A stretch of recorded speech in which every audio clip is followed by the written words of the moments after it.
Prejšnji teden smo izpostavili poslanca Desusa, ki je spal med sejo in govoril o čisto tretji stvari. A ni edini, kot se je izkazalo, spi celoten državni zbor. Ampak to ste vedeli.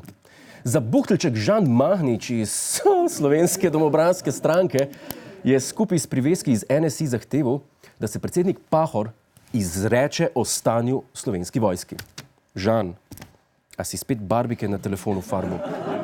Pahor je o stanju govoril že en mesec nazaj. A nič ne spremljaš naše oddaje? Iz ocene stanja povsem jasno izhaja, da se je Slovenska vojska znašla v tako zaskrbljujočih razmerah, predvsem zaradi pomanjkanja finančnih sredstev. In če se ti nisi razumel, ti šamrola, bolj jasno, Pahor ne bi mogel povedati, da nas naša vojska ne more braniti, niti če nas napade vrtec z vodnimi pištoljcami.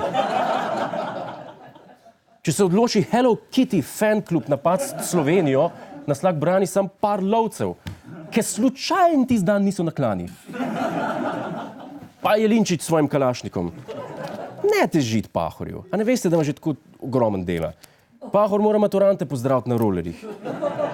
On ima bobnarske maratone, pa lov na miške. Ne ga nadlegovati s stvarmi, ki jih je že povedal. In to ni edini dokaz, da SDS ne ve točno, kaj se dogaja okrog njih. Hoteli so namreč posvetovalni referendum o nastanitvi migrantov. Pa v kakšnih migrantih vi ropotate? Se ni benga več. Tisti, ki se pa slučajno tu znajde, pa čim prej rad šel od tlele. Vi pa zagnali spet 5 milijonov evrov za posvet o nečem, kar sploh več ni problem. Kaj sledi? Posvetovalni referendum o znamki šampona za Janševo grivo. Na hrbtu, jasno, ne na glavi. Ali referendum o reševanju problematike koliščarjev. V SDS spet sem drek mešate, pa upate, da vam z referendumom mi plačamo predvolilno kampanjo. To ne bo šlo. Pejte reči na polje, bo vsaj korist, ki boste škorce odganjali. Hvala za ogled, ne pozabi pa tudi na Ta teden z Juretom Godlerjem ob četrtkih ob 22:40 na Planetu.